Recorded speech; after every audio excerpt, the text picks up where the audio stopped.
So winter has come yet again. A change in the seasons, and many people seem to struggle with this season in particular. All the seasons bring changes, but this one specifically brings some additional challenges that aren't super present throughout the rest of the year. A large one is the lack of sunlight during this time of year. As we approach winter solstice around the 21st of December, is known as the shortest day of the year. So the least amount of sunlight for the entire year. And leading up to this day, the days are just slowly getting shorter and shorter.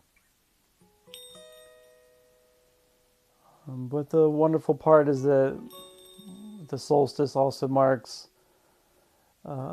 festivities called the coming return of the light. And so after that point, the days gradually begin becoming longer and longer. More and more sunlight each day. But while we're around this time period, again, there's less sunlight. And why is this so important? Why do people struggle with this? Because sunlight is one of the main sources of energy.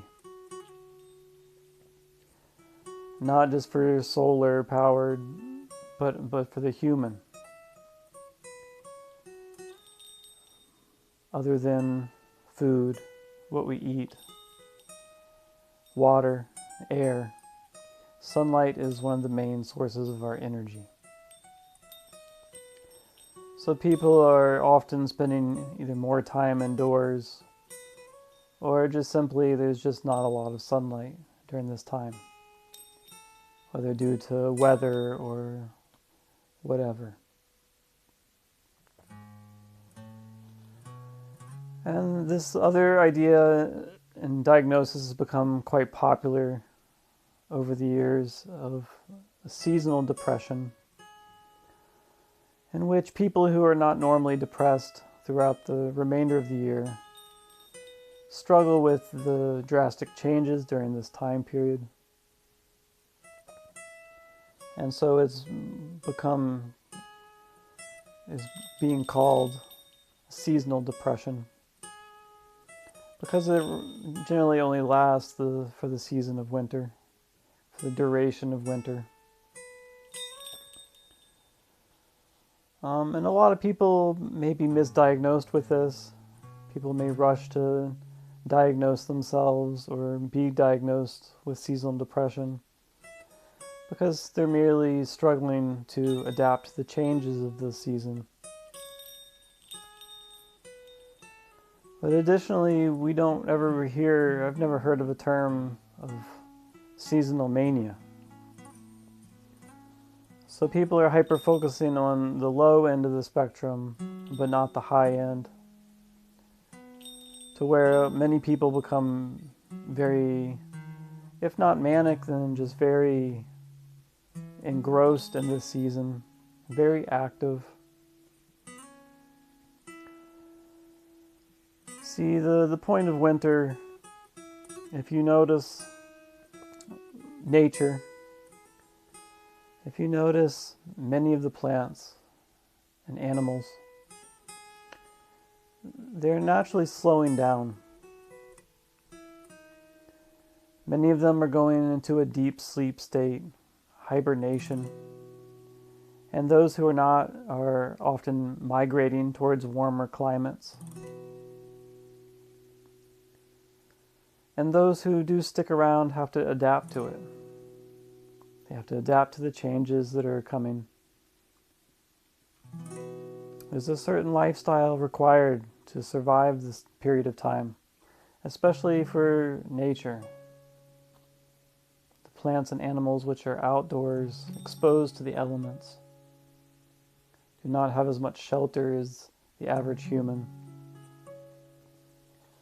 So there is this overall theme of slowing down during this time of year. the Hermit energy, the Hermit tarot card, and that archetype is associated with the winter solstice and midwinter. Because this is a time of going into ourselves more, engaging somewhat less with the so-called external world, and paying more attention to the internal, of processing all the information which we have been absorbing over the past however long. Everything that's been happening around us, within us, that which we are aware of, as well as that which we are not so aware of. Processing all this information so that we can learn from it. This is a wonderful time of the year for looking at our habits and patterns, for becoming more consciously aware of our karma and the cycles that rule our life, and paying attention to what needs to change.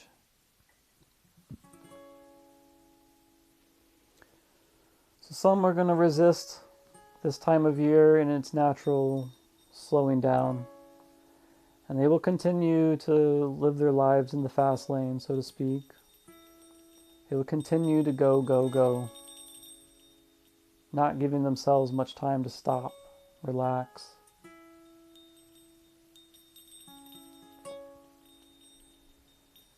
And then there will be some who struggle with this time of year, who are aware of that need to relax and slow down, but who may resist that. Because again, our karma is keeping us in a mode of going. They're not used to slowing down. Many people do not see the value in slowing down. But truly, during this season, it is a time of slowing down.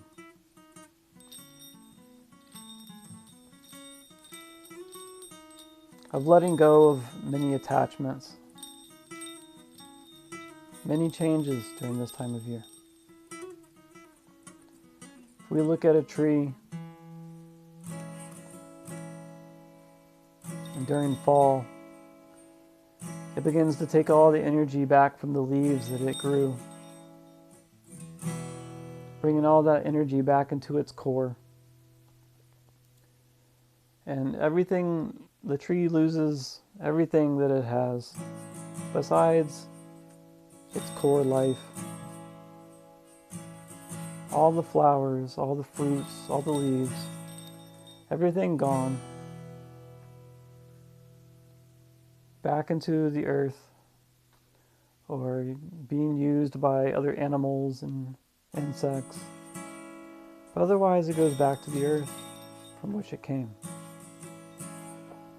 Renewing that cycle of energy. And so the tree loses all of its attachments. Has nothing left but itself. Nothing extra.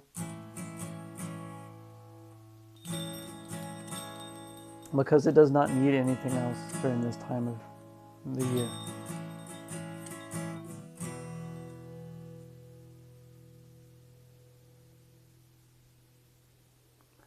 So those who find themselves struggling with this time of year, there are various different things we can do to help with this. It can be very different and unique for each person. But there's a few things that are fairly the same for everyone. Aspects of our life that we would do well to look at right now. A main one is our diet. The food and drink which we are consuming, which is becoming a part of our body, or otherwise being thrown out. So what we are eating is very important right now. We really need to be sure we are getting a complete, nutritious diet from what we are consuming. These holidays, this holiday season can be very much about comfort food and a lot of cooked and processed stuff. But no matter what kind of diet we have, whether we're eating meat or vegetarian or vegan or whatever, the main thing is to be sure we're getting everything we need from that diet. Vitamins, nutrients, proteins, all of the essentials that the body and mind need to function at their best. And especially to keep our health up, to keep ourselves healthy. Not just so that we can function and continue going to work and pushing ourselves and going to parties and doing all of these festivities. But the main thing is to keep ourselves healthy. No matter what we're doing it in a healthy way. We're coming from a healthy state of being so that we can do those things to the best.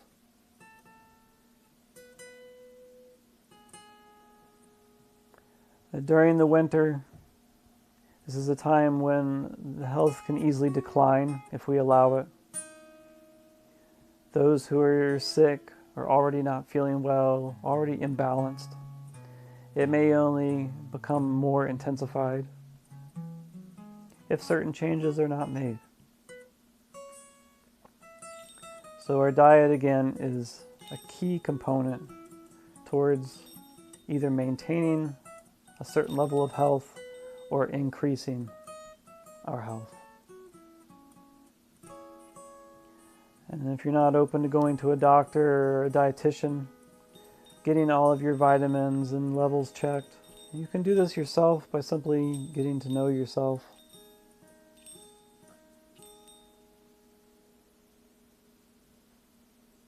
Paying attention to how foods affect you, how you feel after eating something.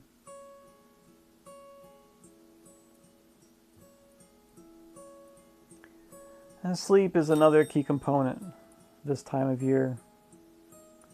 Like I mentioned earlier, certain animals and plants will go into a hibernation, a very deep sleep state. Some people may feel the need to sleep more during this time of year. Some people may need to sleep less. It's a very unique thing.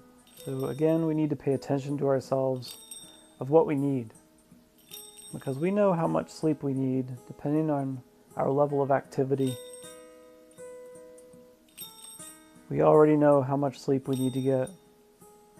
So making sure we're getting that amount of sleep each night is important. For if we want to be productive or whatever the next day, if we want to be at our best each day, then sleep is very important.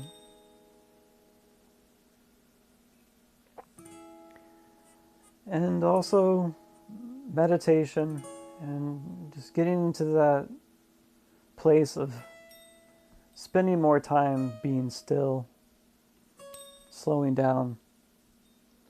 Again, this is very important during this time of year especially.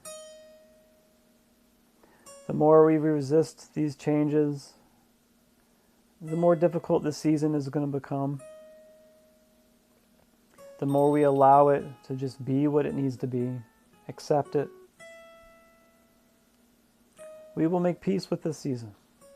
Because this season is important just like every other season. It plays a specific and important role in the cycle of nature, which we are a part of.